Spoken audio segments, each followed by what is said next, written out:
বিজ্ঞান যত এগোচ্ছে তত চিকিৎসার পরিষেবাও অনেক সুবিধাজনক জায়গায় মানুষকে দেওয়া যাচ্ছে।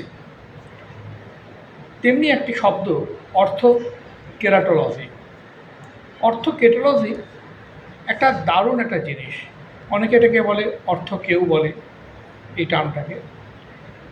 আসলে যে মানুষদের মাইনাস পাওয়ার রয়েছে বা অল্প পরিমাণে হাইপারমেট্রোপি বা প্লাস পাওয়ার রয়েছে এবং যাদের প্রোগ্রেসিভ মায়োপিয়া রয়েছে, সেসব ক্ষেত্রে নন সার্জিক্যাল ইন্টারভেনশন অর্থাৎ অপারেশন না করে তার চোখের পাওয়ারটাকে কী করে সংশোধন করা যায় সেটার একটা কৌশল। এই অর্থ কেরাটোলজিতে একটা কন্ট্যাক্ট লেন্স ব্যবহার করা হয়।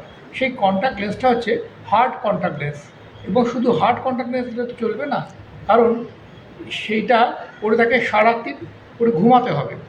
তার জন্য আরজিপি বা রিজিড গ্যাস পারমিয়াবল বলে একটা ধরনের কন্ট্যাক্ট লেন্স আছে, যেটার মধ্যে দিয়ে অসংখ্য স্পোর্ট আছে বা ছিদ্র আছে। সেই ছিদ্রের মধ্যে দিয়ে কর্নিয়াতে অক্সিজেন সাপ্লাই হয়। যখন পেশেন্টে যখন ঘুমাচ্ছে বা অর্ধনিদ্রায় আছে, তখন এই ধরনের কন্ট্যাক্ট লেন্সটা পরিয়ে দেওয়া হয়। একে বলা হয়, আরেকটা নাম আছে, একে বলা হয় নাইট লেন্সেসও বলা হয়, অথবা বলা হয় সিআরটি, কর্নিয়াল রিফ্র্যাক্টিভ থেরাপি।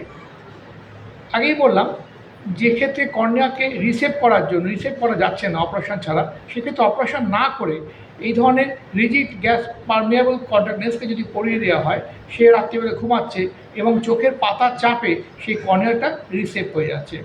এবং যারা বৃদ্ধ মানুষ, যাদের অপারেশন করা যাচ্ছে না, যাদের কর্নিয়াটা ঠিক খুব পাতলা ধরনের কর্নিয়া, অথবা যারা অপারেশন করতে ভয় পান বা স্বল্পতেই যাদের চোখে ইনফেকশন হয়ে যায়, সেক্ষেত্রে এই অর্থ কেরাটোলজি বা অর্থকে ভীষণভাবে গুরুত্বপূর্ণ। এক ধরনের অপারেশন, চোখে অপারেশন না করেও কর্নিয়াকে নতুন করে সংশোধন করে বা শেপ দিয়ে রিশেপ করে চোখের পাওয়ারকে নিয়ন্ত্রণ করা যায়। নমস্কার, কল্যাণ পাল।